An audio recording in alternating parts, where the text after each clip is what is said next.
Naghahanap ba kayo ng full package na eyeglasses? Nasa tamang video ka. Nag-o-offer nga pala sila dito ng multi-coded, blue blocker, progressive, photochromic, double vision, single vision, and tinted glasses. At matatagpuan nyo nga pala tong dinadayo na optical sa may 426 Salis Street, Quiapo, Manila. Ito nga pala ang Opticrop Optical Shop na merong accommodating na owner lalo na mga staff. At grabe, less than an hour makukuha nyo na nga pala ang eyeglass na pinagawa nyo.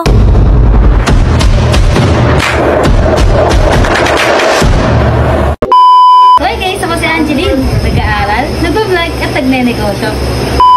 Uwi na nga pala ako neto guys sa may Quiapo para puntahan nga pala yung dinadayo na optical. Ano nga pala yung biyahe ko papuntang school ay siya ring biyahe ko papunta dito sa may Quiapo. Walis nga pala ako dito sa may bahay guys, medyo makulimlim na. Ito nga pala yung pagka-excite ko dito dahil first time ko nga pala magkaroon ng salamin. Capture nga pala netong camera ko, ayan nga pala yung bagong bracelet galing Quiapo Church. At tignan nyo naman to dinaanan namin para kaming nasa Korea dahil naglalagas nga pala yung mga dahon dito. Buti nga ay medyo inagahan namin dahil tignan nyo naman talaga yung langit, madilim na. Hindi ako nagkamali sa naisip ko guys, ayan sa NLEX umulan na nga pala. Mabuti na lang at aircon nga pala yung sinakyan namin dahil kung hindi aircon mahihirapan kami. Kalagitnaan nga pala ng NLEX ay lalo pa siyang lumakas. Pakyut na nga lang muna pala ako dito sa may camera dahil umuulan nga niyan, lalong lumamig yung aircon sa may bus. Lapit na nga pala kami bumaba neto guys pero meron pa ring onting ambon. Kaya nga pala kayong makikita ang clip na sumakay ako ng jeep dahil hindi nga ako naglalabas ng cellphone sa jeep. Flex ko nga lang pala tong gold ko na bracelet galing Quiapo. Yan nga pala yung landmark na makikita nyo guys, merong greenage tapos liliko kayo sa may kanan. Pag pumasok nga pala kayo sa may iskinita na yan, matatanaw nyo nga pala agad yung signage nila, Opticrop 2.0. Yan nga pala yung store nila guys, kulay pink nga pala yan kaya madaling tandaan. Sa kabilang kalye naman, merong Salis Street na nakalagay. Pag sa kabilang kanto nga pala kayo guys, ayan nga pala yung landmark, kulay orange nga pala yung store na yan. Tapos pagpasok nyo, makikita nyo nga pala yung Opticrop, kulay pink nga pala sila. Di nga kayo maliligaw at napakadaling hanapin. Dadagsa nga rin pala kasi to ng mga tao na nagpapagawa ng eyeglasses. Yan nga pala yung mga branded na shades. Nag-i-start nga pala yung promo nila sa 399 pesos, anti-radiation nga yun. Tapos yung 799 naman para sa photochromic lens.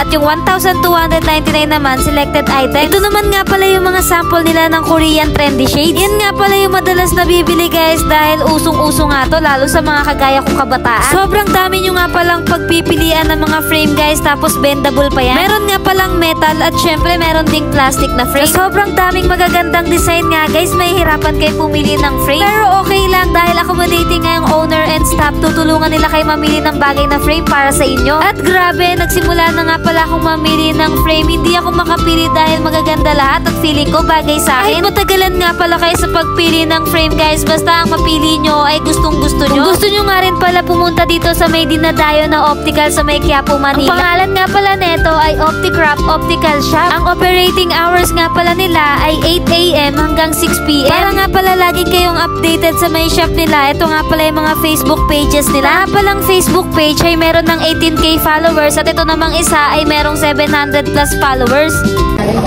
Babang matalino. Maganda dito kasi bendable. Bata.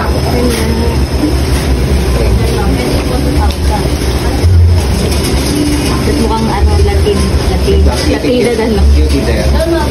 So ito meron din naman mas pa. This one naman is bendable.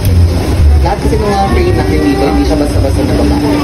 So quality naman siya. Kapag gumagamit lang dito. Para bagay sa mga yes, natutulugan. Mga careless talaga. Pero depende yun sa pagkakanina. Kasi yung iba kasi pag natulugan.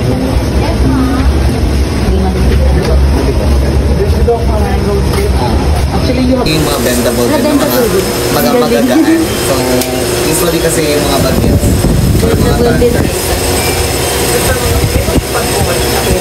Diyan din nila inaano. Pag natulugan niya, ayos na. Ay, medyo gusto mo yung mga ganito.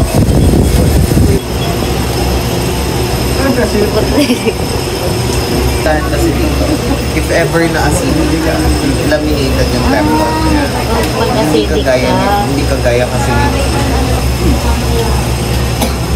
Mukhang matalino. Ano na? Barari. One tap ba? Ganda ng video doon. Hindi kayo narampan. Ito, pasensya naman ha. Ito.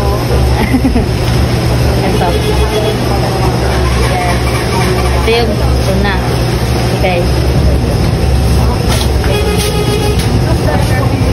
Ang ganda din ng pagkagilid niya dito, parang cross-top, no?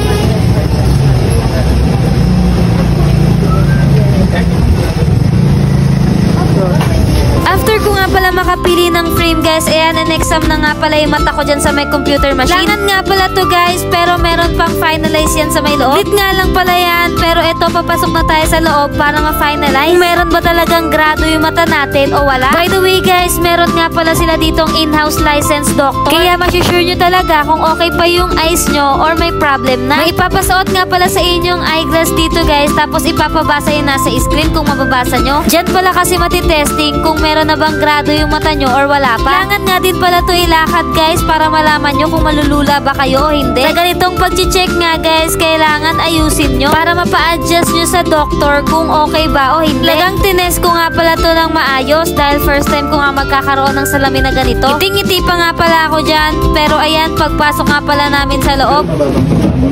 Ang case mo ay myopia or nearsightedness mo. Myopia or nearsightedness is mo ang mga panahon. So, ayun, masuotin mo na rin mga yung glasses.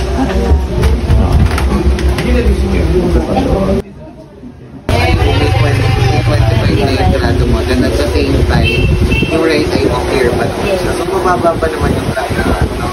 So, gagawin dati sa'yo, di ba yung photochromic, yung nagtatarg pag nakaarawan ka.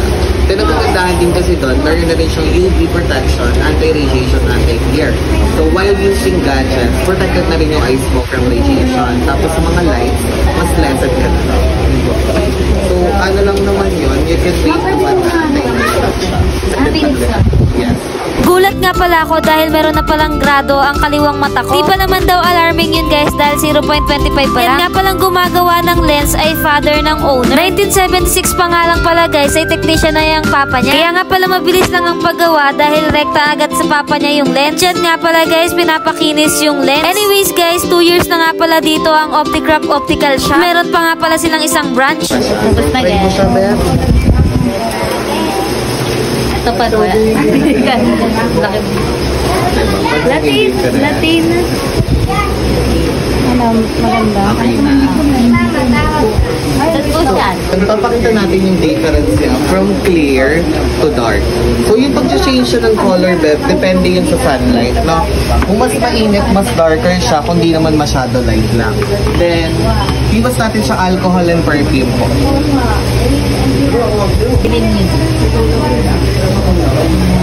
So, through sunlight web, ganito na yung itsura ng lens. Automatic siya na nag-dark. Sukat mo siya. Swimming na ako guys. Emote ka na siya. Talaga rin. Magandaan kasi sa kanya, though nag-dark siya, maliwanag pa rin yung vision. Liwanag ko din. Actually, maganda ka. Thank you. Every time po na nag-avail tayo ng photochromic lenses, meron po tayong release na lens cleaner. So, ano pang ginagawa niyo? Visit Opticraft Optical Shop, protect and style your precious eyes here. Tara na guys! Sobrang sulit nga pala dito guys dahil meron pa silang pa-free lens cleaner. Ito nga palang aesthetic na lagayan ng frame. May part 2 pa nga pala tong video na to guys, abangan nyo. Kaya kung naghahanap kayo ng optical shop, ito na nga i-recommend ko sa inyo. Dahil dito nga sa may Opticraft Optical Shop, protect and style your precious eyes. Kung gusto nyo nga pala maka-discount guys, sabihin nyo nga lang pala yung pangalan ko, Angeline's Vlog. Automatic na nga palang may discount kayo. Thank you for watching. Bye!